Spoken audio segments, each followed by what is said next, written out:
అప్పుడు నేను చిన్నపిల్లలు. సో అలాగైతే సినిమాల ప్రభావం చాలా ఉంటుంది మనిషి మీద. అయితే మంచి సినిమాల ప్రభావం అనేది ప్రతి వ్యక్తి మీద, అతను ఎంత పెద్దవాడు. టీవీ నరసింహారావు గారిని ఒకసారి అడిగితే మీరు ఎలా రిలాక్స్ అవుతారంటే, రాజేంద్ర ప్రసాద్ సినిమా చూసి రిలాక్స్ అవుతాను. ప్రైమ్ మినిస్టర్గా ఉండగా ఖాళీ సమయంలో అది చెప్తాను. అలాగే అంచేత సినిమా ప్రభావం మనుషుల మీద చాలా ఉంది. ఈ పర్టికులర్గా ఈ కోర్టు సినిమా నేను చూశాను.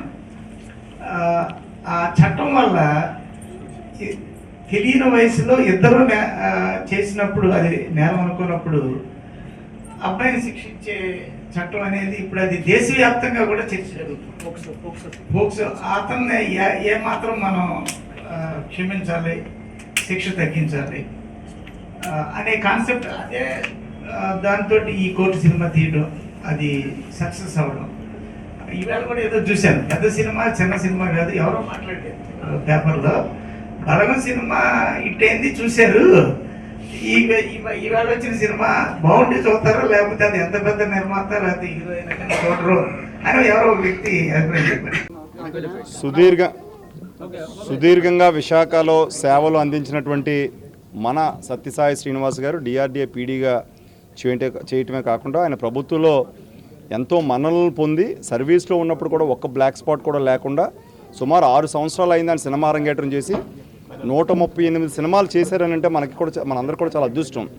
అలాంటి వ్యక్తి మరిన్ని అవకాశాలు రావాలి, మన తెలుగు ప్రజలకి ఆయన ఒక మంచి ముద్దు బిడ్డగా అందరూ ఆశీర్వదించాలని చెప్పి మనస్ఫూర్తిగా కోరుకుంటూ, మరి ఆయన్ని పిలిచిన వెంటనే మొట్టమొదటిసారి ఆత్మీయ సమావేశం విశాఖపట్నంలో మనం చేసుకుంటున్నప్పుడు ముఖ్య అతిథిగా Damodaram Sanjivayya national law university vice chancellor D Suryaprakash గారితో పాటుగా బీసీ కమిషన్ చైర్మన్ మల్ల సురేంద్ర గారు, విశాఖ సిటిజన్ ఫోరం అధ్యక్షులు పేలా నీలతిలక్ గారు, అట్లాగే వైజాగ్ మూవీ అసోసియేషన్ నరవా ప్రకాశ్రావు గారు, అలాగే మరి అతిథులు చాలామంది ఆయనకి ఇక్కడ ఉన్నటువంటి బిజినెస్ మెన్ కానివ్వండి, లేకపోతే అడ్వకేట్స్ కానివ్వచ్చు, లేకపోతే ప్రొఫెసర్స్ కానివ్వచ్చు, యూత్ కానివ్వచ్చు, వచ్చి ఆయన సక్సెస్ని మన సక్సెస్గా భావిస్తున్నటువంటి చాలామంది ఈ షార్ట్ టైంలో రావటం జరిగింది.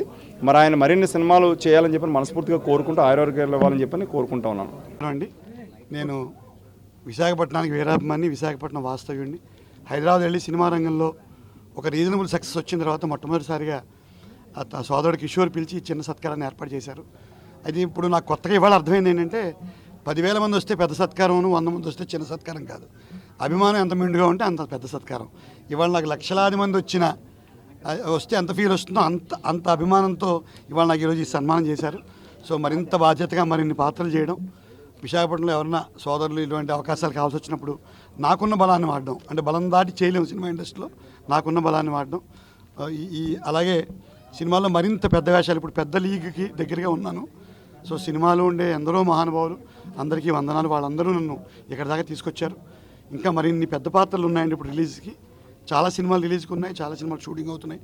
అందరితో, చిరంజీవి గారితో, పవన్ కళ్యాణ్ గారితో, మహేష్ బాబు గారితో, విజయ్ దేవరకొండ గారితో, ప్రభాస్ గారితో, అఖిల్ గారితో, ఇలా ఒక పేరని కాదండి, అందరి స్టాల్వార్డ్స్తో కూడా నేను యాక్ట్ చేస్తున్నాను. ఈ మధ్య కన్నడంలో ఒక సినిమా, మలయాళంలో ఒక సినిమా కూడా సైన్ చేశాను. నాకు చెప్పడం మర్చిపోయిన విషయం. సో ఒక చదువుకున్నవాడు యాక్టర్ అయితే ఇది ఒక అడ్వాంటేజ్ ఉంటుంది, తొందరగా వేరే భాషలను కూడా నేర్చుకుని పక్క భాషలకు వెళ్ళడానికి అవకాశం ఉంటుంది.